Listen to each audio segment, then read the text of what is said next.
Y a-t-il vraiment besoin d'un GPS pour trouver le sens du rythme?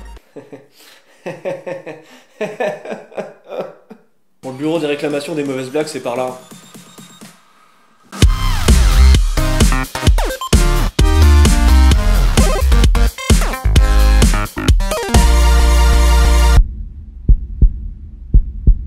Le sens du rythme, un concept tout particulier puisque tout le monde en parle mais que personne ne peut définir vraiment. Du coup, pour commencer, je vais essayer d'expliquer ce que c'est qu'un rythme, entre autres choses. Et donc par conséquent, vous expliquer le sens du rythme et essayer de faire taire cette phrase à tout jamais. Ah non mais moi, j'ai absolument pas le sens du rythme.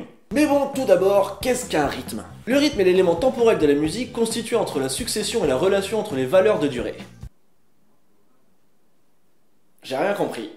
Mis à part cette définition incompréhensible, le rythme fait partie des 4 fondamentales de la musique, à savoir la mélodie, le tempo, les nuances et le rythme. Le rythme, à contraire de la mélodie, permet de savoir quand jouer, taper, gratter, etc., etc. La mélodie, elle, déterminera où, quelle note, quelle corde, quelle case, quelle touche, jouer.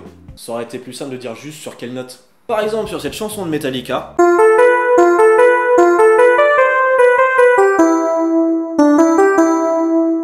Le rythme sera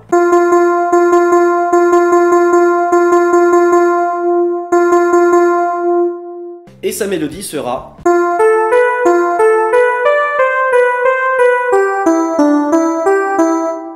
les nuances détermineront l'intensité, si les notes sont jouées plus faiblement ou plus fortement. Le comment, en quelque sorte. Le tempo sera la vitesse à laquelle interpréter la musique. Et si vous voulez connaître le pourquoi de la musique, la passion, évidemment. Reste maintenant à expliquer ce qu'est le sens du rythme. Ça a été super difficile de trouver une définition bien propre à ce concept. Un truc bien Larousse. Un truc bien nébuleux. Non, j'en ai fait une moi-même, et ça donne ça. Le sens du rythme est la bonne synchronisation de son comportement biologique au son extérieur. Maintenant, reste plus qu'à vous expliquer cette phrase immonde venue de mon cerveau malade. Le sens du rythme est ce super sens qui vous permet de taper des mains à la bonne vitesse et de manière régulière à tous les concerts de Christophe Maé. Ouais, comme ça, Jean-Louis. Non, non pas comme ça.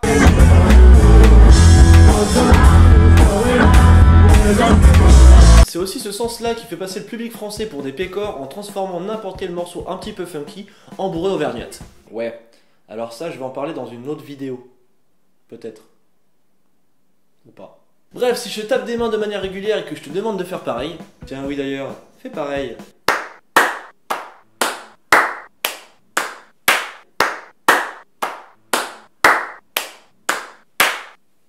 Non, je rigole. Dis-toi que c'est le sens du rythme qui te permet de taper des mains en même temps que moi et de danser sur les chansons que tu écoutes. Pour celles et ceux qui penseraient encore ne pas avoir le sens du rythme.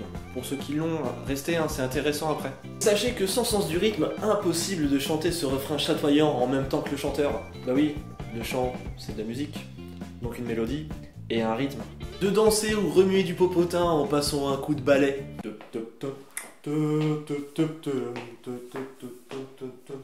Le sens du rythme existe sans vraiment exister. Il est totalement inné dans la plupart des populations, quoique légèrement effacé chez le public français, qui avec un petit peu d'effort pourrait se remettre dans le bain très rapidement. C'est aussi une question de confiance, d'instinct. Le rythme est un élément régulier, il revient toujours au même moment, comme le tic-tac d'une horloge ou une affaire de corruption en politique. C'est une habitude qu'on chope. Pour ceux qui auraient un doute, un exercice facile à faire.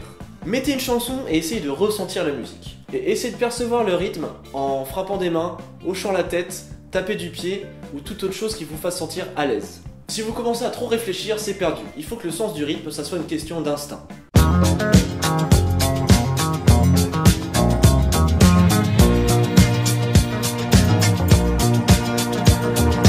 Si à tout hasard ça ne marche pas, sachez que l'absence de sens du rythme a un nom. La surdité rythmique, et fait partie d'une anomalie soit neurologique, soit génétique, appelée l'amusie, qui est l'incapacité de distinguer les rythmes, les mélodies et les notes. Attention, ça n'a aucun rapport avec distinguer la bonne et la mauvaise musique, j'ai pas envie d'avoir de problème avec les fans de... En raison des effets de mode, des goûts et des couleurs, et pour ne pas taper sur des cibles faciles, je vous propose de compléter cette blague en rajoutant un artiste que vous trouvez mauvais. Par exemple, Mozart ou les Beatles. Merci. Et pour ceux qui pensent vraiment avoir cette particularité qui fait qu'en musique vous craignez à mort, il y a un test que j'ai mis dans la description. C'est pour distinguer les notes, mais pas les rythmes. Surtout, je vous conseille d'aller chercher un spécialiste, un prof de musique ou un neurologue qui connaît bien cette anomalie. Voilà, cette vidéo, j'espère qu'elle vous a plu. N'hésitez pas à mettre en commentaire des morceaux que vous trouvez faciles pour ressentir la musique. N'hésitez pas à vous abonner surtout, et bon vent. Beko!